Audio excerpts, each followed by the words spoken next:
ബഹുമാനപ്പെട്ട chairman, വേദിയിലെ standing committee ചെയർമാൻമാർ, കൗൺസിലർമാർ, ഉദ്യോഗസ്ഥന്മാർ, പത്രപ്രവർത്തകർ, പ്രിയപ്പെട്ട സുഹൃത്തുക്കൾ, എന്തായാലും ഈ നഗരസഭയുടെ 10ാമത്തെ ബഡ്ജറ്റ്, സ്വന്തം 7ാമത്തെ ബഡ്ജറ്റ് അവതരിപ്പിക്കാൻ അവസരമുണ്ടായ നമ്മുടെ വൈസ് ചെയർമാനെ പ്രത്യേകം അഭിനന്ദിക്കുകയാണ്.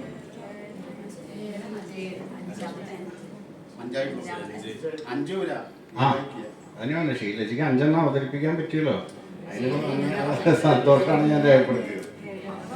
എന്തായാലും വൈസ് ചെയർമാന്റെ കവിതയും ചെയർമാന്റെ ഇടതുപക്ഷ ജനാധിപത്യ മുന്നണി പ്രസംഗവും ഗംഭീരായി. എന്തായാലും ഇവിടെ അധികാര വികേന്ദ്രീകരണത്തിന്റെ 30ാം വർഷമാണിപ്പോൾ. 30 വർഷം കഴിഞ്ഞു. 1994 തുടങ്ങി, ഇത് 2024. 3 പതിറ്റാണ്ട് പൂർത്തിയാക്കാണ് വികേന്ദ്രീകൃത ആസൂത്രണം, അല്ലെങ്കിൽ പഞ്ചായത്ത് രാജ്. അതുപോലെ തന്നെ നമ്മളെ സംബന്ധിച്ചിടത്തോളം ഈ ബഡ്ജറ്റ് അവതരിപ്പിക്കുന്ന സമയം പാവപ്പെട്ട ആശാ വർക്കർമാർ വെയിലും മഴയും കൊണ്ട് സെക്രട്ടേറിയറ്റിന്റെ പടിക്കൽ അവരുടെ ദൈന്യത കൈ നീട്ടിക്കൊണ്ട്, പിച്ചച്ചട്ടി നീട്ടിക്കൊണ്ട് മുഖ്യമന്ത്രിയോട് കെഞ്ചിക്കൊണ്ടിരിക്കുന്ന സമയത്താണ് നമ്മുടെ ഈ ബഡ്ജറ്റ് ഇവിടെ അവതരിപ്പിക്കുന്നത്. അപ്പോൾ സ്വാഭാവികമായും ചെയർമാൻ പറഞ്ഞത് കേട്ടപ്പോൾ ഭൂമിയിൽ ഒരു സ്വർഗമുണ്ടെങ്കിൽ അതിതാണ് അതിതാണ് അതിതാണ് എന്ന് പറഞ്ഞ അതാണ് ചെയർമാൻ. പക്ഷേ ആ സെക്രട്ടേറിയറ്റിന്റെ പൂമുഖ വാതിൽക്കൽ ഒന്ന് നോക്കിയാൽ ഒരു നേരത്തെ ഭക്ഷണം കഴിക്കാൻ പറ്റാതെ ശമ്പളം മുടങ്ങി ഇപ്പോൾ സമരത്തിന് ശേഷം കൊടുത്തു. അവരുടെ മാന്യമായ കേരളത്തിലെ ആരോഗ്യ രംഗത്ത് കോവിഡ് കാലത്തുൾപ്പെടെ വലിയ പ്രവർത്തനം നടത്തിയ ആളുകൾ അവിടെ ദാരിദ്ര്യത്തിന്റെ മുൾമുനയിൽ സമരരംഗത്താണ്. അപ്പൊ അതുകൊണ്ട് തന്നെ ഈ പൂമുഖവാതിൽ തൊട്ട് തന്നെ ഗതികേടാണ്. ഇവിടെ ചെയർമാൻ പറഞ്ഞ കുറച്ച് കാര്യങ്ങൾ. വടക്കാഞ്ചേരി നഗരസഭയിൽ ഈ എന്താണ് പരിപൂർണമായി നടന്നിട്ടുള്ളത് എന്നുള്ളതാണ്. ആദ്യം കണക്കുകളെ കുറിച്ച് പറയാം. അനൂപ് കിഷോർ ഈ നഗരസഭ വന്നപ്പോൾ അവതരിപ്പിച്ച ആദ്യത്തെ ബഡ്ജറ്റ് എത്രയാ? ഇപ്പൊ പുതിയ കമ്മിറ്റിക്കാർക്ക് പറയില്ല, 500 കോടിയാണ്. 500 കോടിയുടെ ബഡ്ജറ്റാണ്. അന്ന് ഞാൻ സംസാരിച്ചപ്പോൾ പറഞ്ഞു, ഈ 500 കോടി ബഡ്ജറ്റ് ഈ വർഷം അവസാനം അടുത്ത ബഡ്ജറ്റ് അവതരിപ്പിക്കുമ്പോൾ എന്താണ് ചെയ്തത് എന്ന് കൂടി പറയണം എന്ന് പറഞ്ഞു. പിന്നീട് അത് 300 കോടിയായി കുറഞ്ഞു. അവസാനത്തെ അദ്ദേഹത്തിന്റെ ബഡ്ജറ്റ് 200 കോടിയാണെന്ന് തോന്നുന്നു. അത് സോമേട്ടനാണ് അവതരിപ്പിച്ചത്. ഇപ്പൊ എന്തായാലും ഈ കേസ് മാറ്റ് വന്നുകൊണ്ട് കള്ളത്തരം കാണിക്കാൻ പറ്റില്ല. കാരണം അതിൽ കൃത്യമായ ആക്ച്വൽസ് ആണ് അടിച്ചിടാൻ പറ്റുള്ളൂ. അപ്പൊ അതുകൊണ്ടാണ് ഇപ്പൊ കുറഞ്ഞു വന്ന് ഏകദേശം 132 കോടി. അതും ശരിയായ കണക്കല്ല, കുറച്ചൊക്കെ അഡ്ജസ്റ്റ്മെന്റ്സ് ഒക്കെ അതിനകത്തുണ്ട്. പിന്നെ ഇത്രയും വലിയ തള്ളല് നടത്തിയ നഗരസഭയുടെ ഈ വർഷത്തെ പദ്ധതി ചെലവ് 22%. മാർച്ച് 31 ഏതാനും ദിവസങ്ങൾ മാത്രം ബാക്കിയുള്ളൂ. 22% ഈ നഗരസഭയുടെ പദ്ധതി ചെലവ്. ഇവിടെ 10 കോടി രൂപ 3 വർഷങ്ങളിലായി, ഈ വർഷത്തെ ഉൾപ്പെടെ കേന്ദ്ര ധനകാര്യ കമ്മീഷൻ ഗ്രാന്റ് നഷ്ടപ്പെടുത്തിയ ഒരു നഗരസഭയാണ്. അത് ഈ ബഡ്ജറ്റിൽ കാണാനില്ല. എല്ലാ നഗരസഭകളിലും ഉള്ളൊരു സബ്ജക്റ്റ് ബഡ്ജറ്റ് അവതരിപ്പിക്കുമ്പോൾ ഈ ബഡ്ജറ്റിൽ കാണാനില്ല. കാരണം എന്താ? ധനകാര്യ കമ്മീഷന്റെ ഗ്രാന്റ് കിട്ടണമെങ്കിൽ കേന്ദ്ര സർക്കാർ വെച്ച ചില നിബന്ധനകളുണ്ട്. അതിലൊന്നാണ് കൃത്യമായ കണക്ക്. രണ്ടാമത്, സംസ്ഥാന സർക്കാരിന്റെ വരുമാന വർധനനുസരിച്ചൊരു ആ വർധനവ് നഗരസഭയിൽ വേണം. അതായത് സാമ്പത്തിക വളർച്ചാ നിരക്ക് 7% അത് നഗരസഭകളിൽ 7% വേണം. അതില്ലാത്ത നഗരസഭകൾക്ക് ധനകാര്യ കമ്മീഷൻ ഗ്രാന്റ് കിട്ടില്ല. അപ്പോൾ സ്വാഭാവികമായി ഇപ്പോൾ വടക്കാഞ്ചേരി നഗരസഭയിൽ കേന്ദ്രത്തിന്റെയോ സംസ്ഥാനത്തിന്റെയോ സാമ്പത്തിക വളർച്ചാ നിരക്ക് അനുസരിച്ചുള്ള വളർച്ചാ നിരക്കില്ല, വരുമാനവുമില്ല. കൃത്യമായ കണക്ക്, വസ്തു നികുതി പരിഷ്കരണം 9 വർഷം കഴിഞ്ഞിട്ടും പരിപൂർണമാക്കാൻ കഴിഞ്ഞിട്ടില്ല. അപ്പൊ സ്വാഭാവികമായി സാമ്പത്തിക സ്ഥിതി എന്ന് പറയുന്നത് അതാണ്. പിന്നെ ഇതിൽ പറഞ്ഞ ബഡ്ജറ്റിൽ പറഞ്ഞ ഭൂരിഭാഗം പ്രവർത്തനങ്ങളും ബഡ്ജറ്റിൽ വളരെ ഡീറ്റെയിൽ ആയിട്ടില്ല. ഇതിന്റെ കൂടെ പ്രോജക്റ്റ് പദ്ധതി കൂടി വന്നാലേ അത് പൂർണ്ണമാവുള്ളൂ. നിർവഹിക്കാൻ ആവശ്യമായ പണം ഇതിനകത്തില്ല. ആദ്യത്തെ അനൂപ് കിഷോർ അവതരിപ്പിച്ച ബഡ്ജറ്റിൽ 150 കോടി രൂപ കിഫ്ബിയുടെ പദ്ധതികളായിരുന്നു. നഗരസഭ നേരിട്ട് നടത്തുന്ന പദ്ധതികൾ അല്ലെങ്കിൽ നഗരസഭയുമായി ചേർന്ന് നടത്തുന്ന പദ്ധതികൾ എവിടെയാ അതൊക്കെ? കിഫ്ബി എവിടെ? മസാല ബോണ്ടും ബോണ്ടയും ഒക്കെ ഇംഗ്ലണ്ടിലൊക്കെ പോയി ഉണ്ടാക്കിയതാണല്ലോ. എവിടെയാ മസാല ബോണ്ട് വഴി കിട്ടിയ കാശ്? മാർക്കറ്റുകൾ, ഇലക്ട്രിക് ശ്മശാനങ്ങൾ എന്തൊക്കെയായിരുന്നു? 10,000 ശവമായി എന്ന് പറഞ്ഞ പോലെ അതൊന്നും ഈ നഗരസഭയിൽ കാണാനില്ല. പിന്നെ ഇവിടെ അയ്യങ്കാളി തൊഴിലുറപ്പ് പദ്ധതി ഇപ്പൊ എല്ലാ കാശും കയ്യിലുണ്ടെന്ന് പറയണേ. ആ കയ്യിലുള്ള കാശ് എന്താ കൊടുക്കാത്തത് എന്നുള്ളതാണ്. കാരണം ഇവിടെ തൊഴിലുറപ്പ് തൊഴിലാളികൾ സമരം നടത്തിയതിന് ശേഷം ഓൺ ഫണ്ടിൽ നിന്ന് കുറച്ച് പൈസ എടുത്തിട്ട് ഒരു ഗഡു കൊടുത്തു, എന്നിട്ട് അവാർഡ് മേടിക്കാൻ പോയത്. ഇപ്പോൾ മാർച്ച് മാസമായപ്പോൾ ചിലപ്പോൾ ഫണ്ട് വന്നിട്ടുണ്ടാവും. ആ ഫണ്ട് ഇതുവരെ കൊടുത്തോ കൊടുത്തില്ലേ എന്ന് നമുക്കറിയില്ല. എന്തായാലും ഒരു വർഷം കഴിഞ്ഞിട്ടാണ്, അതായത് കഴിഞ്ഞ ഫിനാൻഷ്യൽ ഇയറിൽ മുഴുവൻ കൊടുക്കാൻ കഴിഞ്ഞില്ല. അത് കാത്തിരുന്നിട്ടാണ് ഈ ഫിനാൻഷ്യൽ ഇയർ കൊടുക്കുന്നത്. അത് കിട്ടുന്നത് ആശാവർക്കർമാർക്കാർ ദാരിദ്ര്യമുള്ള ഏകദേശം 30-35,000 രൂപ ഒരു വർഷം കിട്ടുന്ന തൊഴിലാളികൾ വെയിലും മഞ്ഞും മഴയും ഒക്കെ കൊണ്ട് നമ്മുടെ പരിപാടികൾ നടത്തുന്ന തൊഴിലാളികൾക്കാണ് അത് കൃത്യമായി കൊടുക്കാൻ കഴിയാത്തത്. പിന്നെ മാസ്റ്റർ പ്ലാനിനെ സംബന്ധിച്ച് ഈ ബഡ്ജറ്റിൽ ഒന്നും പറയുന്നില്ല. മാസ്റ്റർ പ്ലാനുമായി ഈ ബഡ്ജറ്റ് യാതൊരു ബന്ധവുമില്ല.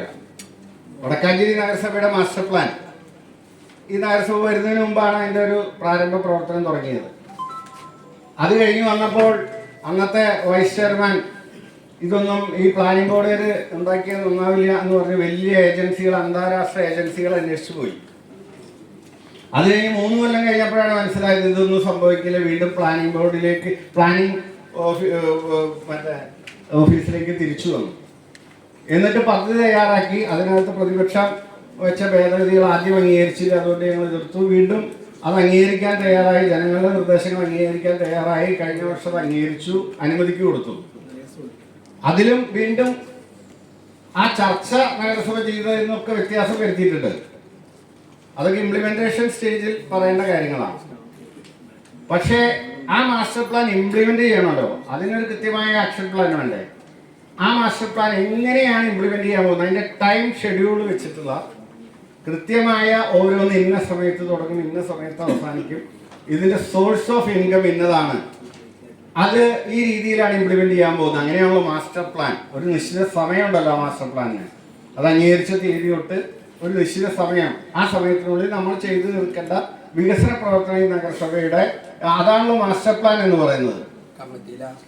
എന്താണ് സംഭവിച്ചത് മാസ്റ്റർ പ്ലാനിന്? മാസ്റ്റർ പ്ലാനിനെ കുറിച്ച് വലിയ തള്ളലാണ്. ചെയർമാൻ സംസാരിച്ചപ്പോഴും അതിനെ കുറിച്ച് ഒന്നും സൂചിപ്പിച്ചില്ല. പിന്നെ നമ്മുടെ ഒരുപാട് പദ്ധതികളോട് മുടങ്ങി കിടക്കുകയാണ്. അതിനെക്കുറിച്ചൊന്നും ഈ ബഡ്ജറ്റിൽ പറഞ്ഞിട്ടില്ല. നമ്മുടെ ശ്മശാനങ്ങൾ, ഇപ്പം അതിൻ്റെ ഉള്ളിലത്തെ സാധനങ്ങളൊക്കെ ആരുണ്ടോ എടുത്തുകൊണ്ടുപോയി എവിടെയോ ഇട്ടിട്ട് ഞാനാണ് ചെയർമാനെ വിളിച്ചു തന്നെ പോലീസിൽ പരാതി കൊടുക്കണം എന്നൊക്കെ പറഞ്ഞത്. അത് ഒരു നാഥനും കളരിയും ഇല്ലാതെ അതൊക്കെ ഓരോരുത്തർ എടുത്തുകൊണ്ടുപോയി ഇരുമ്പ് കച്ചവടക്കാർ വിൽക്കുകയാണ്.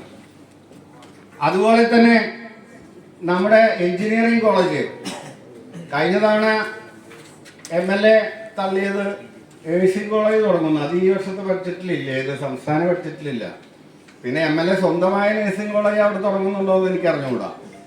അതുപോലെ കഴിഞ്ഞ മുൻകാലങ്ങളിലെ പഞ്ചായത്ത് ഭരണസമിതികൾ തുടങ്ങി വെച്ച വടക്കാഞ്ചേരി ബസ് സ്റ്റാൻഡ് ഉൾപ്പെടെ, വടക്കാഞ്ചേരി ബസ് സ്റ്റാൻഡ് ഉൾപ്പെടെ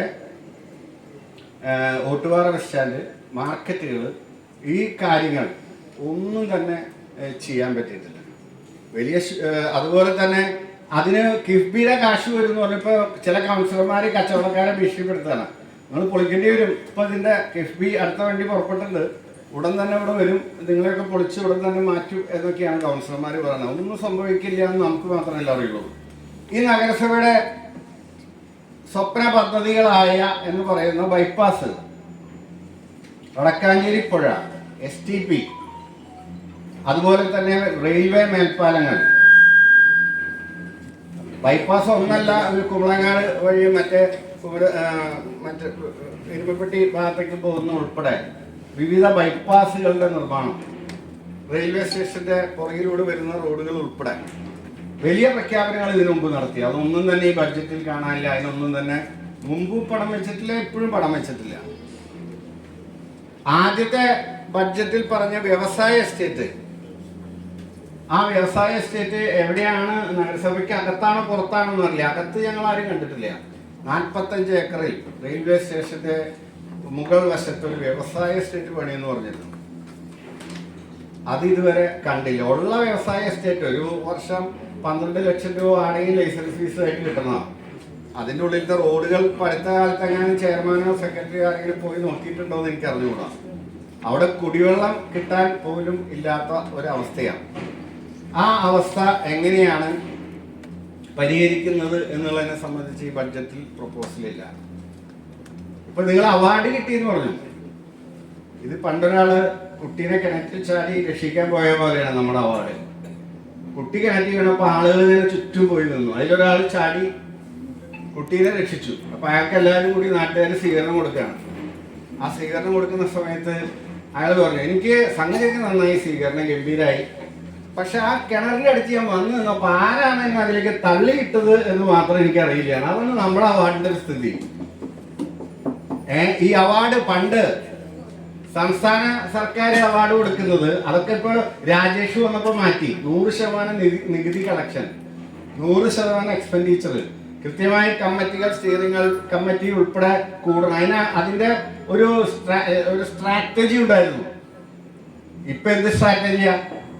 ഇതാണ് അവാർഡ് കൊടുത്തതെങ്കിൽ ബാക്കിയുള്ള മുനിസിപ്പാലിറ്റിയുടെ സ്ഥിതിയെ കുറിച്ചാണ് ഞാൻ ആലോചിക്കുന്നത്. ഇവിടുത്തെ സ്ഥിതിയല്ല, മറ്റുള്ള നഗരസഭകളെ സംബന്ധിച്ചാണ്.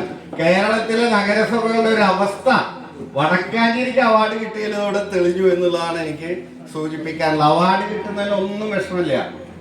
അവാർഡ് കിട്ടേണ്ടത് അർഹമായ കൈകളിലേക്കാണ് അവാർഡ് കിട്ടേണ്ടത്.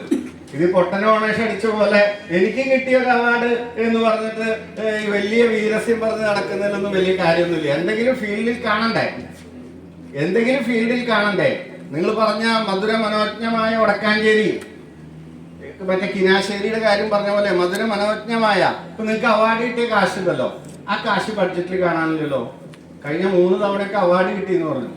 ഈ അവാർഡ് കിട്ടിയ കാശ് ബഡ്ജറ്റിലുണ്ടോ? അത് എന്തിനു വേണ്ടിയാണ് നീക്കി വെച്ചിട്ടുള്ളത്? അതിനൊരു പ്രൊപ്പോസൽ ഇതുവരെ സബ്മിറ്റ് ചെയ്തിട്ടില്ല എന്നാണ് ഞാൻ മനസ്സിലാക്കിയത്. ഈ അവാർഡ് കിട്ടിയ പ്രോജക്റ്റുകൾ, അതിന് ഓരോ സ്പെഷ്യൽ അവാർഡ് കിട്ടിയ പൈസ മാതൃകാപരമായ കാര്യങ്ങൾക്കാണല്ലോ നഗരസഭകൾ വിനിയോഗിക്കുക. അതിനകത്ത് ഞാൻ വായിച്ചു നോക്കിയപ്പോൾ കണ്ടില്ല, അത് ഡീറ്റെയിൽ ആയിട്ട് സ്റ്റാൻഡിംഗ് കമ്മിറ്റിയിൽ വന്നിട്ടില്ല. അവാർഡ് തുക, കഴിഞ്ഞ 2-3 അവാർഡുകൾ കിട്ടിയ പൈസ എവിടെയാണ് എന്നുള്ളതിനെ സംബന്ധിച്ചും അതെന്ത് ചെയ്യുന്നു എന്നുള്ളതിനെ സംബന്ധിച്ചും ഈ നഗരസഭ നിങ്ങൾ അവതരിപ്പിച്ച പദ്ധതിയിൽ ഉണ്ടോ ഇല്ലേ എന്ന് അറിഞ്ഞിട്ടില്ല. അതൊരു ക്ലാരിഫിക്കേഷൻ ആവശ്യമാണ്. പിന്നെ മനുഷ്യമൃഗ സംഘർഷം വടക്കാഞ്ചേരിയെ സംബന്ധിച്ചിടത്തോളം ഇപ്പോൾ ഇപ്പൊ അടുത്ത കാലത്തായിട്ടാണ് മനുഷ്യമൃഗ സംഘർഷം, ആന ഇറങ്ങുന്നതും അതുപോലെ പന്നിയുടെ ശല്യം വ്യാപകമാണ്. ഇവിടെ സൗരവേലി സ്ഥാപിച്ചു എന്ന് പറഞ്ഞു.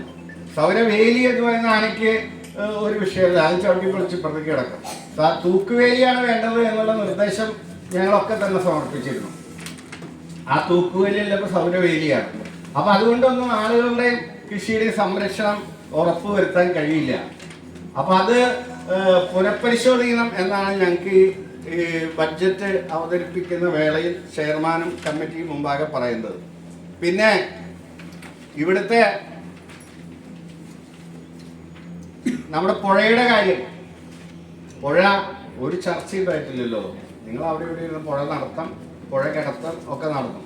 എന്താ പുഴയിൽ 10.56 കോടി ഉപയോഗിച്ച് ചെയ്യുന്നത്? മണ്ണെടുക്കുന്നു, ഏതെങ്കിലും സ്ഥലത്ത് കുറച്ച് വീതി കൂട്ടുന്നു, സൈഡ് കിട്ടുന്നു. ഇതല്ലല്ലോ. നാളെ അടുത്ത മഴയുണ്ടാകുമ്പോൾ, ഓഗസ്റ്റ് മാസം വളരെ ദുരിതമാണെന്ന് ചെയർമാൻ ഇവിടെ പറഞ്ഞു. അടുത്ത തവണ വെള്ളം കയറില്ല എന്ന് ഉറപ്പ് വരുത്താൻ പറ്റുമോ? പുഴയിൽ നിന്ന് ആളുകൾ വീട് മാറ്റി പാർപ്പിക്കേണ്ടി വരില്ല എന്ന് ഉറപ്പ് പറയാൻ പറ്റുമോ? അത് ഉറപ്പ് പറയണമെങ്കിൽ 1.5 മീറ്റർ ഉയരത്തിൽ എത്ര വീതിയിൽ വെള്ളം പോകുന്നു, ആ വെള്ളം പോകുന്നതിനെ പുഴയിൽ തന്നെ ഒതുക്കാൻ വേണ്ടി എന്ത് ചെയ്യണം, അതിനനുസരിച്ചല്ലേ പദ്ധതി തയ്യാറാക്കുക. പുഴ നവീകരണം എന്ന് പറഞ്ഞിട്ട് പാർക്കും വലിയ സ്വപ്നങ്ങളൊക്കെ മുമ്പ് കണ്ടു നമ്മള്. ഒന്നാം ബഡ്ജറ്റിൽ അവതരിപ്പിച്ച പാർക്കിൽ നടപ്പാതയിലൂടെ നടന്ന് കാല് തേഞ്ഞു. ബോട്ടിങ് പോയി അവസാനം ബോട്ടൊക്കെ സ്വന്തമായി ഓടിക്കാവുന്ന ഒരു പരുവത്തിലായി ഞങ്ങള്. ഒന്നും സംഭവിച്ചില്ലല്ലോ. എന്താണ് ഇവിടെ സംഭവിച്ചുകൊണ്ടിരിക്കുന്നത്? ഇവിടെ ഒരു 3 പ്രഗത്ഭരായ വ്യക്തികൾ, ഭരതൻ, അതുപോലെ തന്നെ കലാമണ്ഡലം ഹൈദരാലി, KPSC ലളിത, ഒടുവിൽ ഉണ്ണികൃഷ്ണൻ, 4 പ്രഗത്ഭന്മാര് ലോകം വരുന്ന, പിന്നെ PN മേനോൻ തൊട്ട് വിലാസിനി തൊട്ട് വേറെ ആൾക്കാരുണ്ട്, വടക്കാഞ്ചേരിയുടെ മുകുന്ദരാജ വരെ വലിയ പ്രഗത്ഭന്മാരായ ആളുകളുണ്ടല്ലോ. എന്തെങ്കിലും ഒരു രൂപക്കൂടെങ്കിലും അവർക്ക് വേണ്ടി പണിയായിരുന്നു. വലിയ സാംസ്കാരിക സമുച്ചയമാണ് ഒന്നാമത്തെ ബഡ്ജറ്റിൽ ഇവിടെ പറഞ്ഞത്. ഒരു രൂപക്കൂടെങ്കിലും പണിയായിരുന്നു, ഉണ്ടായില്ലല്ലോ. ഇപ്പൊ ടൗൺ ഹാള് പണിയുമെന്ന് പറഞ്ഞു. ഇപ്പൊ കൃഷി വകുപ്പിന്റെ സേക്കാനുള്ള ഭൂമി ഇവിടെ നമ്മുടെ ഒരു സ്കൂള്, ആനപ്പറമ്പ് സ്കൂൾ, ഇഷ്ടംപോലെ സ്ഥലം എടുക്കുക. ആദ്യത്തെ CN ബാലകൃഷ്ണൻ മന്ത്രി പ്രപ്പോസൽ നഗരസഭ അവിടെ വേണമെന്നായിരുന്നു. 2 LP സ്കൂളുകൾ, ഗേൾസ് ബോയ്സ്, ഒരു നഗരസഭയിൽ ആവശ്യമില്ല, അതുകൊണ്ട് 2 ഒന്നാക്കിക്കൊണ്ട് ആനപ്പറമ്പ് സ്കൂൾ നഗരസഭയുടെ പ്രവർത്തനങ്ങൾക്കായി വിട്ടുതരണമെന്നൊരു പ്രപ്പോസലൊക്കെ കൊടുത്തിരുന്നു. ഒന്നും ആയില്ലല്ലോ. ഒരു അധ്യാപകന്റെ ഹെഡ് മാസ്റ്റർ പോസ്റ്റ് പോവാതിരിക്കാൻ വേണ്ടി ഏക്കർ കണക്കിന് സ്ഥലം അവിടെ സംരക്ഷിച്ച് നിർത്തുന്ന ഒരു സ്ഥിതിയാണ്. നഗരമധ്യത്തിൽ തന്നെ സ്ഥലമുണ്ടായിട്ട് അതിനെക്കുറിച്ച് ഒരു അക്ഷരം പറയുന്നില്ലല്ലോ. പിന്നെ പ്രാദേശിക ഭരണകൂടം എങ്ങനെയായിരിക്കണം എന്നുള്ളത്, എങ്ങനെയാ ഒരു പ്രാദേശിക ഭരണകൂടം? നമ്മൾ സസ്റ്റൈനബിൾ ഡെവലപ്മെന്റ് എന്നാണ് പറയുന്നത്. സസ്റ്റൈനബിൾ ഡെവലപ്മെന്റ് അല്ലേ? എന്ത് സസ്റ്റൈനബിൾ ഡെവലപ്മെന്റ് അവിടെ? എന്താണ് സമഗ്ര പദ്ധതി? എവിടെയാ? എല്ലാ മേഖലയും ബന്ധപ്പെടുത്തിക്കൊണ്ട് കുറെ ക്യാപ്സ്യൂൾ പദ്ധതികളുണ്ട്. എന്താണ് അതാണ് ഞാൻ നേരത്തെ മാസ്റ്റർ പ്ലാനിന്റെ കാര്യം ചോദിച്ചത്. ഒരു നഗരസഭയാവുമ്പോൾ 10 വർഷം കൂടെ, ആദ്യം ബാലാരിഷ്ടതയാന്ന് പറഞ്ഞു, പിന്നെ കുട്ടിക്ക് കൊടക്കാടന്റെ മരുന്ന് കൊടുത്തപ്പോൾ ബാലാരിഷ്ടതൊക്കെ തീർന്നു എന്ന് തോന്നുന്നു. ഇപ്പൊ കൗമാരാരിഷ്ടതയിലാണ് ഇപ്പോ. എന്താണ് എങ്ങനെയാണ്? ജനങ്ങൾക്ക് ഇത് അറിയില്ലല്ലോ. എന്താണ് ഒരു നഗരസഭയുടെ പ്രവർത്തനം എന്നറിയാത്തത് കൊണ്ട് എന്ത് വിളിച്ചു പറഞ്ഞാലും ജനം അത് അംഗീകരിക്കും എന്ന് പറയുന്നത് ശരിയല്ലല്ലോ. എന്ത് തോന്നിയാസം? എന്താ നമ്മുടെ വാർഡ് സഭകളുടെ സ്ഥിതി? എന്താ നമ്മുടെ വർക്കിംഗ് ഗ്രൂപ്പുകളുടെ സ്ഥിതി? എന്താ നമ്മുടെ വികസന സെമിനാറിന്റെ സ്ഥിതി? ഈ ഉദ്യോഗസ്ഥന്മാരെ മാത്രം കൊണ്ടുവന്നിരുത്തി ഒരു പാർട്ടിസിപ്പേറ്ററി പങ്കാളിത്ത ജനാധിപത്യമാണല്ലോ അധികാര വികേന്ദ്രീകരണത്തിന്റെ പ്രത്യേകത. എന്ത് പങ്കാളിത്തമാണ് നമ്മുടെ കമ്മ്യൂണിറ്റിക്കും ജനപ്രതിനിധികൾക്ക് പോലും ഇവിടുത്തെ വികസന പരിപാടികളുള്ളത്? ഇവിടെ അതിദരിദ്രരുടെ ലൈഫ് കുറെ കാലമായി അല്ലക്കരനെ തള്ളി തുടങ്ങിയിട്ട്. എൻ്റെ പ്രിയപ്പെട്ട ചെയർമാനോട് എനിക്ക് പറയാനുള്ളത്, ഈ അനിലക്കര കൊടുത്ത പരാതി ഒന്ന് കാണാൻ പറ്റുമോ? അനിലക്കരയാണല്ലോ ലൈഫ് മിഷൻ പദ്ധതിക്ക് പരാതി കൊടുത്തത്. അതൊന്ന് കാണിച്ചു തരാൻ പറ്റുമോ? നിങ്ങളിത് കുറെ ആയാലും പറയണോ? അനിലക്കര കൊടുത്ത പരാതി എന്താണ്? അതുപോലും അറിയാത്ത ആളുകളാണ് ഈ തള്ളണത്. അനിലക്കര കൊടുത്ത പരാതി ലൈഫ് മിഷൻ പദ്ധതി നമ്മുടെ റെഡ് ക്രസന്റ് എന്ന് പറയുന്ന, അതായത് മറ്റേ UAE ഏജൻസിയും കേരള സർക്കാരും കൂടി നടത്തിയ ഒരു പ്രളയ ദുരിതത്തിൽപ്പെട്ട ആളുകൾക്കുള്ള ഭവന നിർമ്മാണ പദ്ധതി. അത് സന്തോഷ് ഈപ്പൻ എന്ന് പറയുന്ന കുന്നംകുളത്തുകാരനാണ് നടത്തിയിരുന്നത്. ഈ പദ്ധതിയുടെ അഴിമതി ഉണ്ട് എന്ന് പറഞ്ഞ് ഞങ്ങളല്ലല്ലോ. ഈ പദ്ധതിയിൽ അഴിമതി ഉണ്ട് എന്ന് പറഞ്ഞ് സ്വപ്ന സുരേഷും ഇവരുടെ സ്വർണവും മറ്റേ എന്ത് ചെമ്പാണ്, ബിരിയാണി ചെമ്പും ഒക്കെ പുറത്തു വന്നപ്പോഴാണല്ലോ റെഡ് ക്രസന്റ് പുറത്തേക്ക് വന്നത്. സ്വപ്നയല്ല, നീ പേടിക്കണ്ട, നിന്റെ കാര്യമില്ല പറഞ്ഞു. നീ സ്വപ്ന സുരേഷ് അല്ലല്ലോ. അതെ, സ്വപ്ന സുരേഷും ഈന്തപ്പഴത്തിനുള്ള സ്വർണം കിടത്തലും മറ്റേ എന്താണ് പരിശുദ്ധ മാസമാണ് പറയാൻ പാടില്ല, എന്നാലും ഖുറാന്റെ ഉള്ളില് സ്വർണം കിടത്തലും ബിരിയാണി ചെമ്പും എന്തൊക്കെയായിരുന്നു നമ്മുടെ നാട്ടില്. അതിന്റെ ഭാഗമായിട്ട് അവിടുന്ന് വന്നതാണ്. ആരാ പറഞ്ഞത്? ഈ ശിവശങ്കറും സ്വപ്ന സുരേഷും അതിന്റെ ആളുകളെ പറഞ്ഞത് ലൈഫ് പദ്ധതിയിൽ വലിയ അഴിമതി ഉണ്ട്. ആ അഴിമതി അന്വേഷിക്കണമെന്ന് ആവശ്യപ്പെട്ടു. അന്നത്തെ പ്രതിപക്ഷമൊക്കെ ആവശ്യപ്പെട്ടല്ലോ, അന്വേഷണം നടന്നല്ലോ, ശിവശങ്കരനെ അറസ്റ്റ് ചെയ്തല്ലോ. അതുമായി ബന്ധപ്പെട്ട് ഇവിടെ ലൈഫ് മിഷൻ ഫ്ലാറ്റിന് കൊടുത്ത പൈസ, ആ പൈസ 10 കോടി രൂപ നഷ്ടപ്പെട്ടു എന്ന് പറഞ്ഞല്ലോ. ആ കിട്ടിയ ആ അടിച്ച കമ്മീഷൻ വാങ്ങിയ ആളുകൾ കൊടുക്കാത്തതുകൊണ്ട് സന്തോഷ് ഈപ്പൻ കാശ് മുതലാതെ ഇട്ട് പോയതല്ല ഈ ലൈഫ് ഫ്ലാറ്റ്. എന്നിട്ട് അത് വല്ലവരെയും വായിൽ തള്ളിക്കയറ്റാൻ എന്തിനാ നോക്കണേ? ഇപ്പൊ നിങ്ങളുടെ MLA ഉണ്ടല്ലോ, കഴിഞ്ഞ തെരഞ്ഞെടുപ്പിൽ മത്സരിക്കുമ്പോൾ വലിയ പ്രഖ്യാപനം നടത്തി, ലൈഫ് ഫ്ലാറ്റ് 1 വർഷം കൊണ്ട് ഞാൻ പൂർത്തീകരിച്ച് ആളുകൾക്ക് കൊടുക്കും. 4 വർഷമായില്ലേ, എന്താ പൂർത്തീകരിക്കാൻ? ആരെ തടസ്സം? എവിടെ പരാതി? നിങ്ങളിത് ഇങ്ങനെ പറഞ്ഞ് നിന്നുകൊണ്ട് 1 ലക്ഷം വീട് മുടക്കി 1 ലക്ഷം വീട് മുടക്കി എന്ന് പറഞ്ഞിട്ടൊരു കാര്യമില്ല. വെറുതെ പറഞ്ഞിട്ട് കാര്യമില്ല. നിങ്ങൾക്കത് പൂർത്തീകരിക്കാനുള്ള ഇപ്പോൾ എന്തൊക്കെ പരീക്ഷകൾ എടുത്ത് എഞ്ചിനീയറിംഗ് കോളേജ് പരിശോധിച്ചു, അതിന്റെ ബലം പരിശോധിച്ചു. നക്കാപ്പിച്ച കാശിന് വാങ്ങിയ സ്ഥലമാണ് 75 ഏക്കർ സ്ഥലം. അപ്പുറത്ത് ഞാൻ കൂടി അംഗമായ ലാൻഡ് ബോർഡ് ഏറ്റെടുത്ത് വടക്കേക്കുളം പ്ലാന്റേഷന്റെ അവിടെ കിടക്കുക. അത് കേസാണ്. എന്ത് കേസ്? ഒരു കേസുമില്ല. വെറുതെ സ്റ്റേ വാങ്ങിച്ചിട്ട് ഇന്നേ വരെ സ്റ്റാൻഡിംഗ് കൗൺസില് ഇത് കേസിന് വേണ്ടി ഹാജരായിട്ടില്ല. അത് ഹാജരാക്കേണ്ടത് ആരാ? പാവപ്പെട്ടവന്റെ ഭൂമിയോടെ ഈ പറഞ്ഞ എന്താ നമ്മുടെ സേവ്യർ മണ്ടുമ്പാലം 30 സെന്റ് തന്നു എന്ന് പറഞ്ഞല്ലോ. 75 ഏക്കർ സ്ഥലം, മിച്ച ഭൂമി. ഞാനും സോമേട്ടനും ഈ ബഹുമാനായ ചെയർമാനും ഉള്ള 3 അംഗങ്ങളും ഡെപ്യൂട്ടി കളക്ടർ ഉൾപ്പെടെ തഹസിൽദാർ ഉൾപ്പെടെയുള്ള കമ്മിറ്റി ഏറ്റെടുത്ത ഭൂമി 75 ഇപ്പൊ എത്ര വർഷമായി? 13 വർഷമായിട്ട് ആ ഭൂമി ഇതുവരെ വിതരണം 1300 പേർക്ക് CN ബാലകൃഷ്ണൻ ഉള്ളപ്പോ അളന്ന് തിരിച്ച് സർക്കാർ ഭൂമിയെ ബോർഡ് വെച്ച ഭൂമി ഒരു നിസ്സാര സ്റ്റേയുടെ മുകളിൽ കിടക്കുക. ആരാ അതിന്റെ പിന്നെ നടപടി എടുക്കുന്നത്? സ്ഥലം MLAക്ക് പങ്കില്ലേ? അതിന് വല്ല അവിഹിതം ഉണ്ടോ എന്നാണ് ഞാൻ ചോദിക്കുന്നത്. 75 ഏക്കർ ഭൂമി സർക്കാർ ഏറ്റെടുത്ത ഭൂമി, ഈ പറഞ്ഞ ലൈഫ് ഫ്ലാറ്റിന്റെ തൊട്ടപ്പുറത്ത്, അതിലെന്തെങ്കിലും അവിഹിതം ഉണ്ടോ എന്ന് നിങ്ങൾ പറയണം. എന്തുകൊണ്ട് ഏറ്റെടുത്തില്ല? ആ ഏറ്റെടുത്ത ഭൂമി എന്തുകൊണ്ട് വിതരണം ചെയ്തില്ല? 1300 പേർക്ക് തലപ്പള്ളി, ഇപ്പോഴത്തെ തലപ്പള്ളി താലൂക്കിലെ മുഴുവൻ ഭൂരഹിതർക്കും കൊടുക്കാനുള്ള ഭൂമി പാലക്കാട് മറ്റേ കുമ്പളങ്ങാട് മേഖലയിലുണ്ടല്ലോ. അരവിന്ദാക്ഷൻ അറിയാലോ കൃത്യമായിട്ട്. അത് നിനക്ക് ഓർമ്മ ഉണ്ടാവും. എന്തായാലും ഈ 75 ഏക്കർ ഭൂമിയെ കുറിച്ച് അറിയില്ല. കാരണം അതിന്റെ മുതലാളിമാരുമായിട്ട് ചങ്ങാത്ത മുതലാളിത്തമുള്ള ആളുകളാണ്. പറയട്ടെ രവിദാക്ഷ, നിനക്ക് പറയാലോ? പറയട്ടെ പറയട്ടെ പറയട്ടെ സാറേ, ഇത് പറയട്ടെ പറയട്ടെ പറയട്ടെ. നിങ്ങൾക്ക് എത്ര സഹിഷ്ണുത? പറയട്ടെ പറയട്ടെ. നിങ്ങൾ പറയാൻ സമ്മതിക്കില്ലായിരിക്കാം. അല്ല ഇതില് പിന്നെ ഊർജം ഓടിച്ച് ചെയർമാൻ 1.5 മണിക്കൂർ പ്രസംഗിക്കാച്ച എനിക്ക് സംസാരിക്കാം. അതായത് ഇവിടെ സംസാരിക്കുന്നത് താല്പര്യമില്ലെങ്കിൽ സംസാരം നിർത്താം. ഇവിടെ മുനിസിപ്പൽ ബോണ്ട് എന്താണ്? ഈ മുനിസിപ്പൽ ബോണ്ട് മസാല ബോണ്ട് പോലെയുള്ള മുനിസിപ്പൽ ബോണ്ടാണോ?